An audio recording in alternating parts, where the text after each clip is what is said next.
The search is on for the next leader of the House. Democrats Caucus Chair Hakeem Jeffries is expected to announce his bid for minority leader today. Just yesterday, Nancy Pelosi said that she will not seek the leadership position in the next Congress. So CBS News congressional correspondent Nicole Killian has been following this unfolding story for us from Capitol Hill. Nicole, good to see you again. What more do we know about Congressman Jeffries' bid to be the next leader of the House Democrats? And does he have the backing of his party? Well, it appears he does. I mean, time and again, in terms of talking to members yesterday and also looking at some of the statements that came out from some congressional leaders like Majority Whip Jim Clyburn and Steny Hoyer, the majority leader, both pretty much giving rousing endorsements of not only Congressman Jeffries, but also to the other potential leaders, including Assistant Speaker Katherine Clark, who just officially announced her bid for Democratic Whip, and Congressman Pete Aguilar, who is vying for the number 3 slot, which would be a Democratic caucus chair. So, by and large, the majority of members appear supportive of this new leadership trio. What's notable is that, we saw even yesterday, there were a lot of questions, particularly about the current leadership, whether or not there might be some challenges between the current leadership and this new set of leaders. And it doesn't appear so, in the sense that you had Majority Leader Steny Hoyer announced that he would step down from leadership yesterday. Obviously, you had the Speaker's big announcement saying she would not seek re-election. We still don't know about Jim Clyburn and what his plans are in terms of whether or not he still desires to continue in some type of leadership position, but he did again back Jeffries along with Clark and Aguilar. Nicole, do we know, though, what Speaker Pelosi plans to do now that she will no longer be in that leadership position, but still in the House there?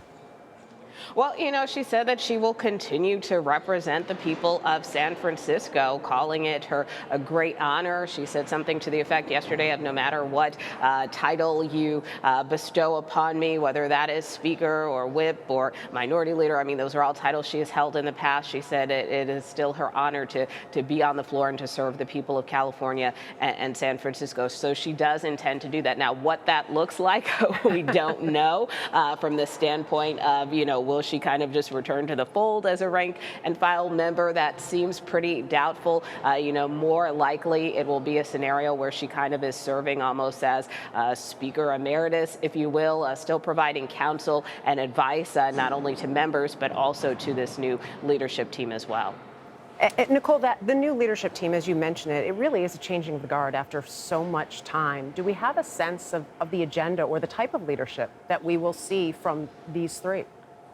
Yeah, well, it is pretty remarkable because you're talking about the current set of congressional leaders, again, in terms of Speaker Pelosi, Majority Leader Hoyer, and Whip Clyburn, all in their 80s. And the average age of this incoming class, if you will, is in their 50s. So there's like a 30-year spread between these two groups. And certainly one of the reasons why some believe that this is the time for a generational change as the party is at a crossroads following the outcome of the 2022 election. In terms of leadership style, I think it still remains to be seen. Obviously, with age comes a lot of experience. And so, for instance, in terms of Speaker Pelosi and Hoyer and Clyburn, I mean, these folks have been in the trenches for years, if not decades together, in terms of, dealing with high stakes negotiations and the like. In terms of this newer leadership group, most of them kind of came to Congress. For instance, I believe Congressman Jeffries came to the Congress in 2013, Pete Aguilar in 2015. So still relatively newer members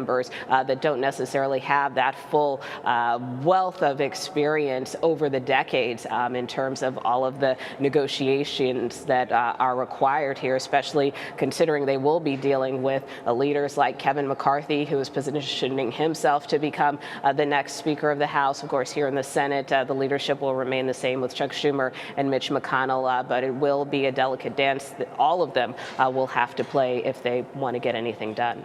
Nicole Killian, thank you. You bet.